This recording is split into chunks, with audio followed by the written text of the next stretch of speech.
Assalamualaikum warahmatullahi wabarakatuh. Selamat pagi anak-anak. Bagaimana kabarnya hari ini? Ya, sehat semuanya ya. Ya, sebelum memulai pelajaran pada hari ini, mari kita berdoa masing-masing. Siapa yang mau memimpin doa? Ya, Rima, silakan memimpin doa. Sebelum pelajaran dimulai, silakan cek teman kalian sebangku siapa yang tidak hadir pada hari ini. Apakah ada yang tidak hadir? Ya, semuanya hadir ya. Nah, pada hari ini kita akan belajar tentang dongeng fabel. Siapa yang tahu apa itu dongeng? Ya, ayo Doni.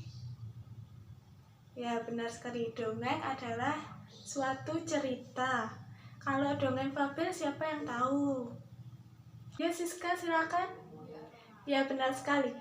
Apa yang dimaksud oleh Siska tadi sudah benar ya anak-anak. Jadi dongeng fabel adalah cerita yang menampilkan tokoh binatang sebagai peran utamanya. Tokoh binatang tersebut berperan seperti tokoh apa ayo? Ya benar, seperti pada tokoh manusia. Jadi dongeng fabel itu tokohnya binatang tetapi mereka memiliki karakter yang seperti manusia.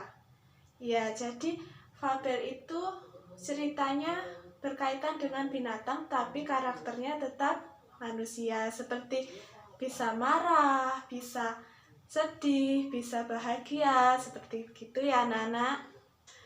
Nah, jadi sebelum menyusun teks cerita fabel, kita harus mengetahui langkah-langkahnya terlebih dahulu. Ayo di sini siapa yang mengerti langkah-langkah membuat cerita fabel? Ada yang mengerti? Ya, Rani? Ya, benar sekali. Langkah-langkah teks cerita fabel seperti yang disebutkan Rani tadi, yaitu pertama, mengamati perilaku dari hewan yang ada di sekitar lingkungan. Jadi kita mengamati perilaku hewan yang ada di sekitar lingkungan rumah kita. Misalnya, kucing, ayam, sapi, kambing, gitu ya anak-anak. Yang kedua, buatlah tema yang menarik dan berhubungan dengan kebaikan. Jadi kita membuat tema terlebih dahulu yang menarik dan berhubungan dengan kebaikan. Yang ketiga, membuat apa? Ayo, tadi siapa yang mendengarkan Rani bicara? Ya, Siska? Ya, benar. Membuat kerangka karangan berdasarkan masing-masing struktur teks cerita fabel, yaitu seperti pertama apa ya? Judul, orientasi, komplikasi, klimaks, resolusi, dan koda. Dan yang keempat, apa? Ya benar, keempat adalah membuat ide pokok atau gagasan untuk kerangka karangan pada setiap bagian strukturnya.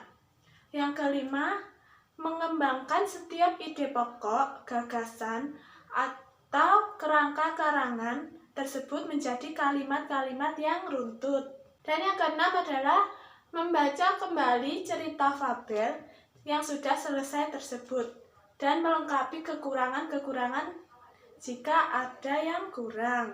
Jadi tadi itu adalah langkah-langkah membuat teks cerita fabel. Kalau sudah mengerti semua, silakan membentuk kelompok. Satu kelompok 4 orang. Ya, jadi bangku depan dengan bangku belakang. Begitu saja ya anak-anak, biar mudah. Ya, silakan sekarang dibalik bangkunya yang depan, dibalik ke belakang. Sekarang sudah berhadapan? Ya, kalau sudah, ketua kelompok silakan maju ke depan dan ibu akan memberikan nomor kepada masing-masing kelompok. Ya, yuk nomor 1, kelompok 1 ya sampai 4. Terus kelompok 2, kelompok 3, kelompok 4. Sudah hebat semuanya? Ya, kalau sudah, Ibu akan menayangkan dongeng yang berjudul Ikan dan Burung. Silakan perhatikan dongeng tersebut. Pada suatu hari, terlihat seekor ikan sedang bersantai di kolam. Dia memandangi biji-bijian yang menggelayut di atas dahan pohon. Biji-bijian itu terlihat sangat lezat. Kelihatannya biji-bijian itu sangat enak. Aku ingin memakannya. Ikan lalu berusaha meloncat setinggi-tingginya untuk mencapai biji-bijian itu. Berkali-kali ia melompat, tetapi tidak bisa juga untuk menggapai biji-bijian itu. Ia hanya bisa memandangi biji-bijian itu dari atas kolam. Perhatiannya kemudian teralihkan oleh seekor burung yang sedang terbang di langit. Oh Tuhan, mengapa Engkau tidak memberiku sayap agar aku bisa terbang mengambil biji-bijian itu? Setelah berterbangan, sang burung kemudian hinggap di salah satu pohon untuk beristirahat. Dia mengamati kolam ikan di bawahnya. Kemudian ia melihat cacing-cacing yang banyak di dasar kolam.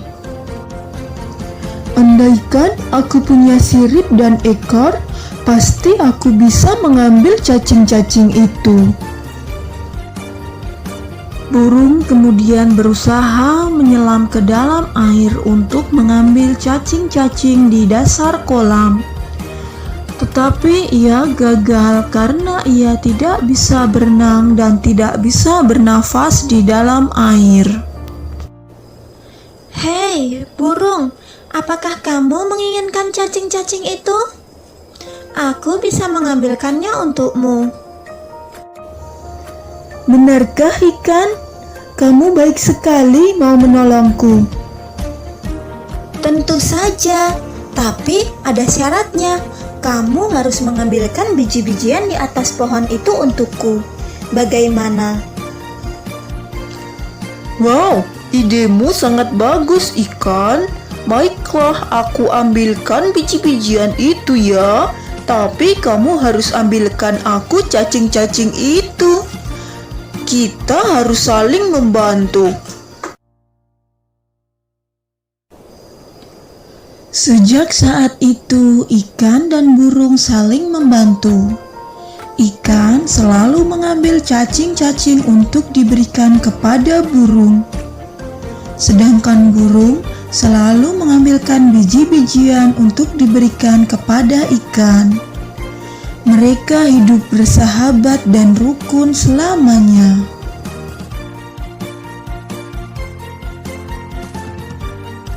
Bagaimana anak-anak dongengnya tadi? Ada yang ingat judulnya apa ya? Iya Doni, ya benar sekali, judulnya Ikan dan Burung.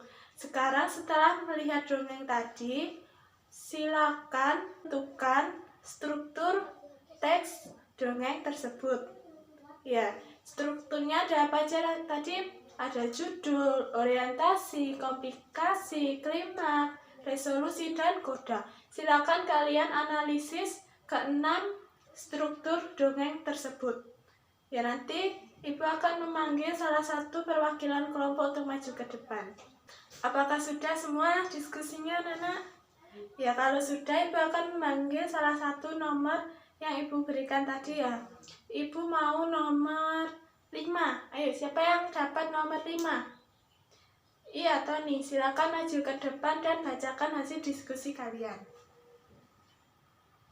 Ya, terima kasih, Tony. Nah, beri tepuk tangan anak-anak.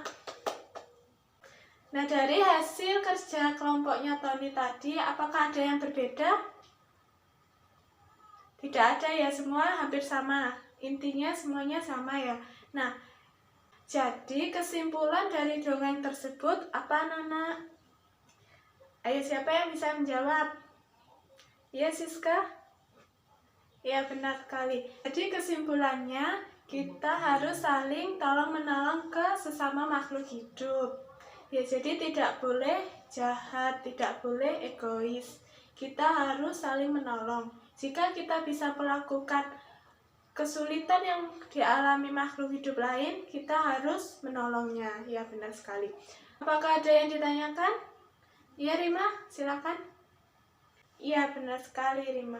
Jadi dongeng fabel itu dongeng yang tokohnya itu binatang, tetapi karakternya seperti manusia. Dan cerita dari dongeng tersebut seperti di dalam kehidupan manusia pada apa? Ayo, siapa yang bisa menjawab?